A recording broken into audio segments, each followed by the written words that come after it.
A Plaguelands Media production. Hey everyone, this is Hugh from Plaguelands Media bringing you another book review today. So, cheers.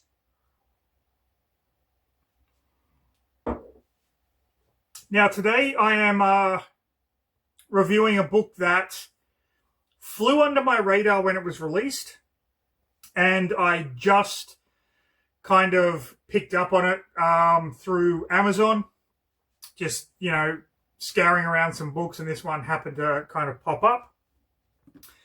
And that is Letters to the Purple Satin Killer by Joshua Chaplinsky.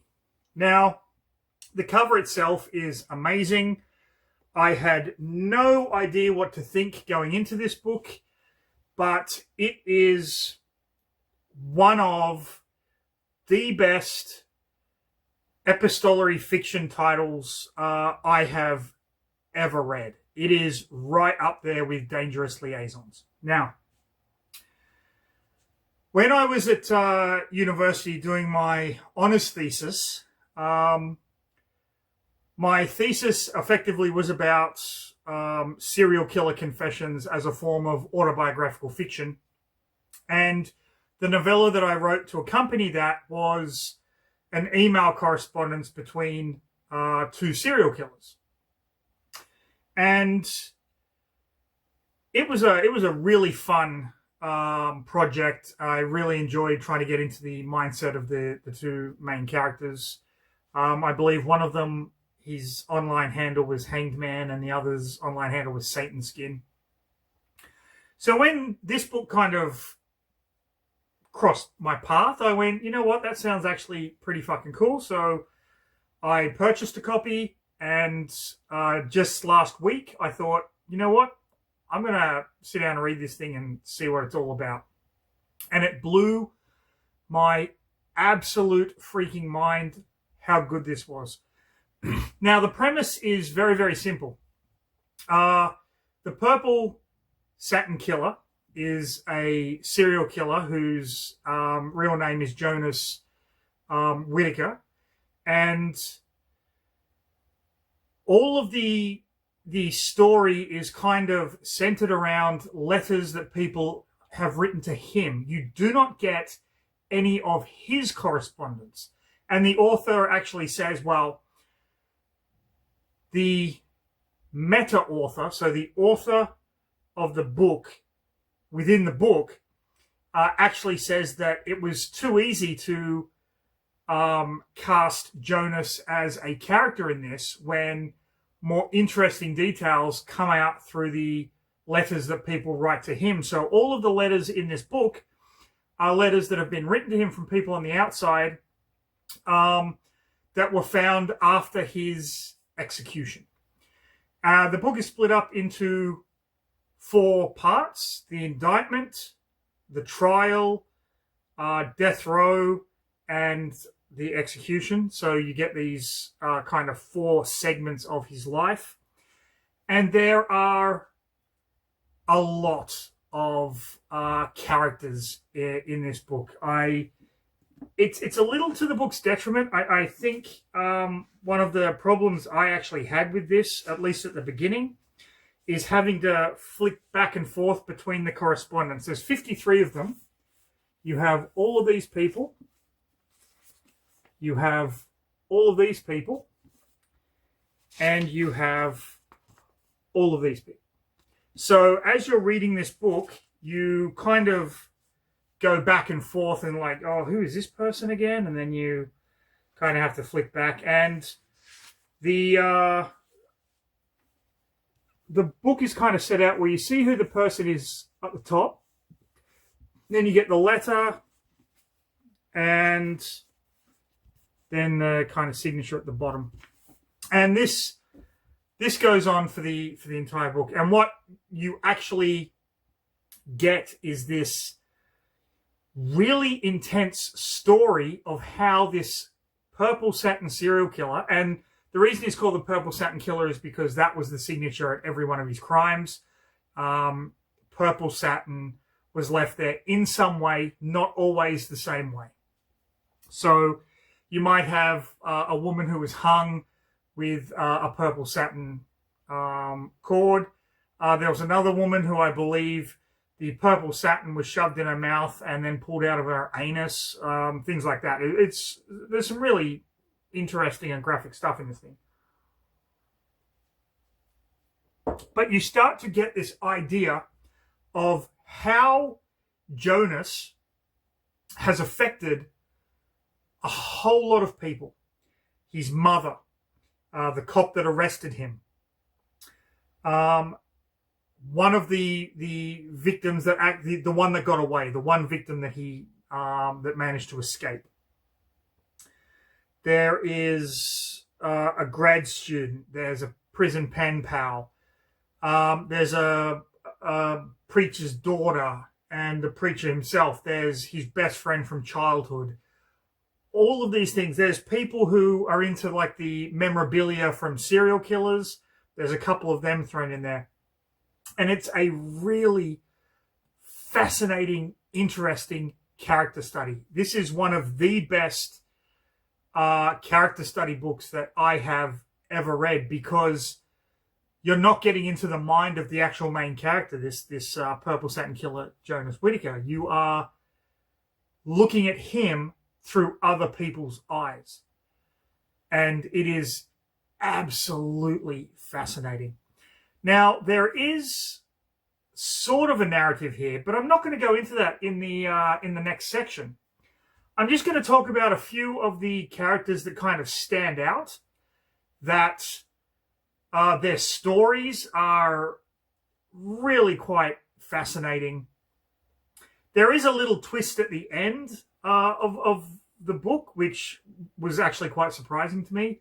But overall, Letters to the Purple Satin Killer by Joshua Chaplinsky is an absolutely phenomenal read, and I highly recommend this to anyone that likes a little bit of the morbid character study, is all I'm going to say. So you know what? Let's get straight in to the next episode of... Read a fucking book. Read a fucking book. Read a fucking book. People. Man, oh man, did I love this book. This is the sort of book that I call the train station killer. Simply because there were too many times where I almost missed my station coming home from work, just because I was so engrossed in the narrative itself. Now, as I said, there is a narrative, but I'm not going to get into it. I will, however, go through some of the more important characters and how they evolve along with Jonas himself. So the first character I want to talk about is Jonas's mother, Judith. Now, Judith is trying her best to kind of come to grips with everything that's happened. She writes him letters. She still loves him. I mean, Jonas is actually her son, so there's that motherly instinct there. But it almost seems like she's glossing over a lot of the facts. She's begging Jonas to not be his own lawyer at trial, which he pretty much ignores. She has befriended the officer, the cop, the detective, I should say, that arrested Jonas. And as the story progresses, she becomes friends with a woman who is pretending to have a victim, almost like AA, but for victims of these kind of crimes. But in actual fact, she's using Jonas's mother, Judith, for a podcast. So Judith kind of feels betrayed. However, she does get some prison recipes that she kind of sends to Jonas, how to make a prison pizza and how to make a prison birthday cake when it comes near his birthday. We find out that Jonas's father is a bit of a prick. And his father ultimately dies in the end, and Judith, on the day that she's set to travel for his execution, actually has a heart attack and dies as well, so she never gets to see or reconcile with her son. The naivety of this character is actually quite touching and quite heartwarming, and you really start to feel sorry for her. So, very, very well written. Now, the next character is the detective that captured him. He continues corresponding with Jonas, and after Jonas is convicted and sentenced to death row, a series of copycat killings start happening in all the towns where Jonas killed his victims.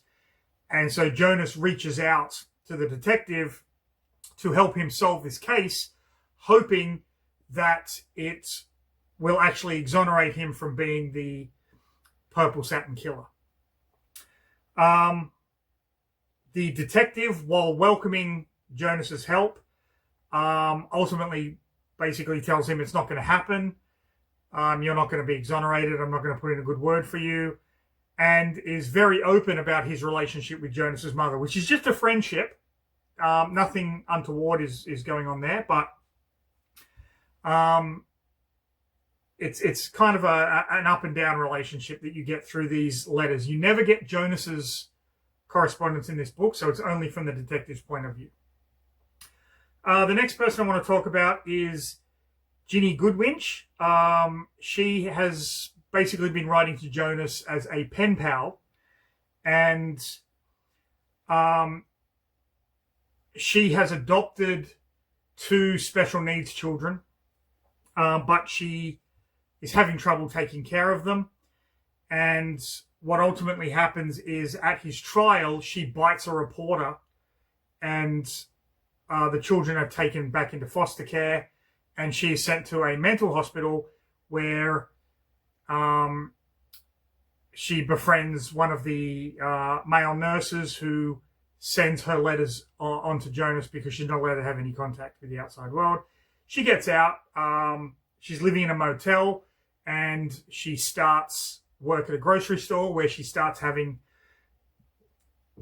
a relationship with the manager, who is about 23 years old.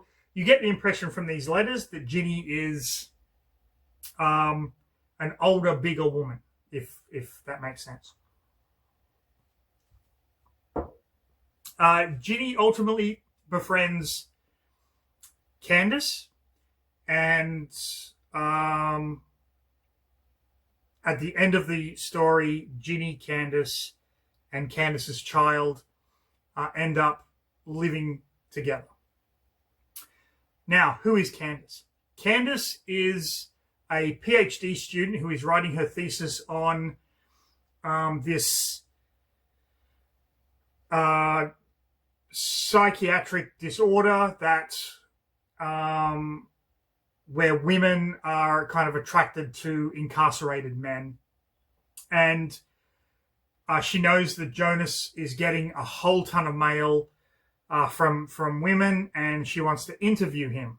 And he agrees to the interview. And ultimately what happens is we don't know exactly what happens, but Candace stops writing her thesis. She forms a relationship with Jonas. She ends up marrying Jonas after he proposes to her during the trial. They have a child together, so there's a conjugal visit somewhere in there. And then Jonas takes her off the visitors list after she falls pregnant. She wants to have the baby in prison so Jonas can be near her, so she arranges to have it at the prison hospital, and she's staying in a motel close to the prison. She's actually staying right next door to Ginny Goodwinch, and they become friends, and she has the child. She calls it Jonas Jr., and we find out that Ginny has fallen in love with Candace, and Candace lets her believe that she loves her back, but in actual fact, Candace sees Ginny as nothing but a good babysitter and good to write about in her thesis on women that are in love with incarcerated men. So she lets the facade kind of continue. Jonas invites her to his execution, invites Jonas Jr. to the execution, but she says, go fuck yourself. And her, Candace, Ginny, and Jonas Jr. go off and live together at the end of the novel. Okay. They're the main ones. They're the main ones. But then we have The One That Got Away. The One That Got Away is a woman who managed to escape Jonas. And she writes to him and she's like, fuck you, you didn't beat me, blah, blah, blah, blah, blah. And then she sees him at the trial and she's like, do people know that I'm the one that got away? Because she's kept anonymous this entire time. Through the course of the story, through the course of her letters to Jonas, she slowly starts to go batshit fucking crazy. And ultimately, when he's sentenced to death, the letters become like, please don't leave me, please don't leave me, please don't leave me.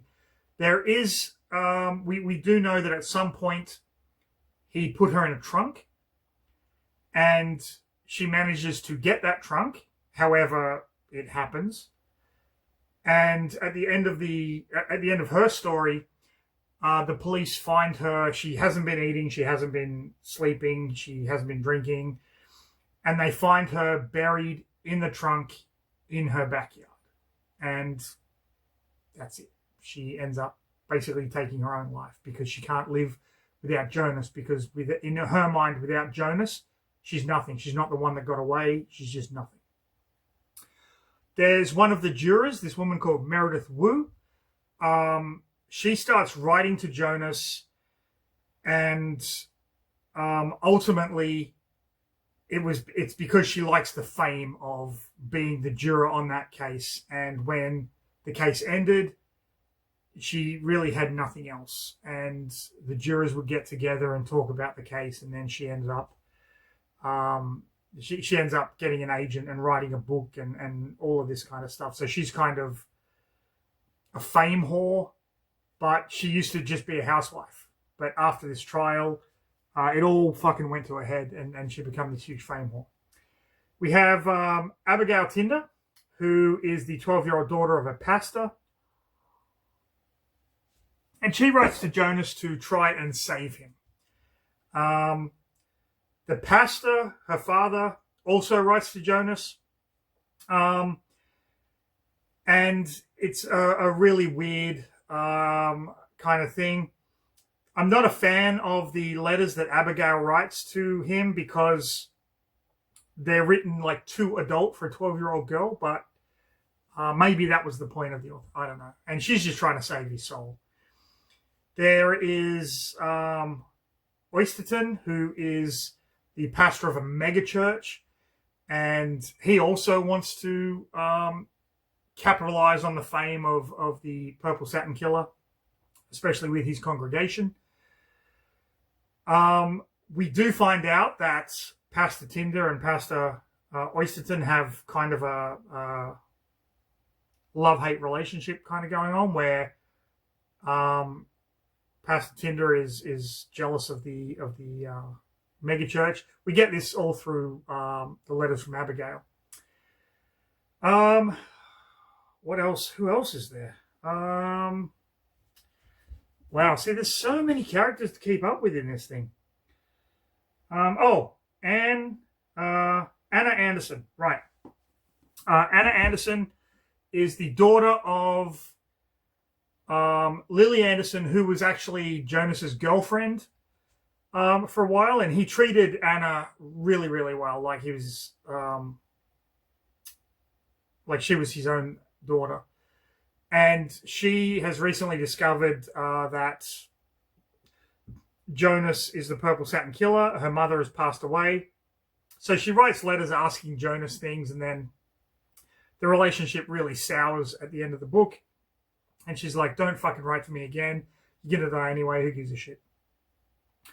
We get letters from William, who was Jonas's best friend as a kid.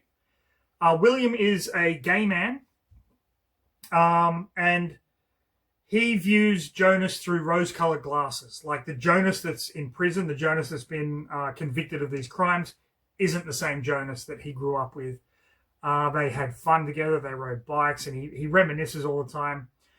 His boyfriend, Ziv, writes to Jonas saying, can you just fucking knock off this shit? You're messing with his head. I know what you're doing. And ultimately, William writes Jonas a letter when he's on death row, letting him know that he's broken up. Well, Ziv left him, and he broke up with their therapist because it was a couples therapy thing. But he's reconciled with everything, and it's basically his goodbye to Jonas, knowing that the best friend that he had as a kid isn't the man that Jonas is now, and that he was looking at it all wrong, which is actually quite a bittersweet ending to that kind of story. There are a ton of other little things, like the murder memorabilia people. There's lawyers that write to him. There's some anonymous guy that's writing to him. Someone keeps sending him letters filled with feces. A prison guard writes to him asking, can he kill another prison guard that's impregnated his sister? All of these little things kind of are interwoven, and you get this idea of who Jonas is as a person. And then at the end of the book, you get a letter from Sonny. Now, Sonny is never mentioned in the beginning. He's not on the list of characters, but Sonny is actually Jonas's biological father. He's a bit of a dick, and the reason that Jonas's mother left him was because she knew that he wasn't ready for fatherhood, so to speak. So Sonny writes a letter saying that Judith met with him and informed him that his son is the Purple Satin Killer, and then proceeded to kind of share stories. And Judith reveals, all through the book, we find out that Judith has kind of been covering up some stuff that Jonas did. But when Jonas was a baby and he got his first tooth, she was breastfeeding him, and he was a biter, which is actually quite common in children. So I've read. I actually had to look this up. But he wasn't just any biter. He actually chewed through her nipple and bit it off. And before she could get it out of his mouth, he actually swallowed it. And that's the first sign you get that something isn't right with Jonas. And then his father proceeds to tell him, listen, I'm not going to write to you again. We don't have time, but, just use your last days wisely. Then he is executed at the end of the book, and we get a timeline. We get some editor's notes of what happened to all characters. We get some timeline of all of Jonas's killings and whatnot, when each killing kind of happened. And that is the end of the story. There is also a very interesting kind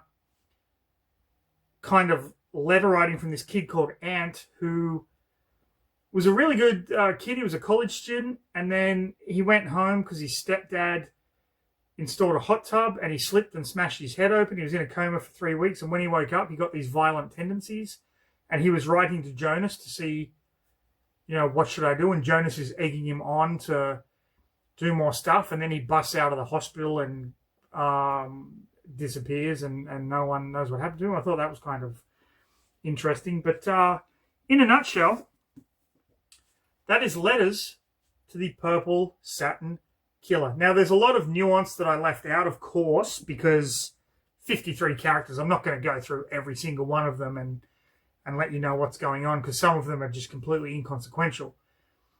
But this book was absolutely fascinating to me. I thoroughly enjoyed this. This actually reads like a non-fiction novel. There are points in here where Jonas has employed the services of an internet company that handles his social media stuff, and they publish his poems online, and then they send him all the comments. There's a black metal artist who is writing to him, and then there's all kinds of stuff going on, and it's just fucking cool. It is a cool book, and I know this is going to piss off my Plaguelands Media buddies, but we're looking at a top 10, possibly a top 5 of all time. This was phenomenal, and I highly recommend this to every single one of you little Plaguelandians out there. It was a great read. Okay, so let's get the boring stuff out of the way. If you enjoyed the video, like, subscribe, leave a comment, do all that internet shit that everyone fucking does and says and whatever. But most importantly of all, keep following Plaguelands Media. We have more videos coming, of course. We've got more projects in the works. Sorry for that weird jump cut, but for some reason, the government is sending messages to my phone that stops the video. Whatever. So, yeah, just keep on. Tell your friends. Share the videos. Do whatever you have to do. The more subscribers we get, the more videos we can make, the better it is for you little Plaguelandians out there. So, please, everybody, stay safe. Have a fantastic rest of your day. But most important of all, read a fucking book, people.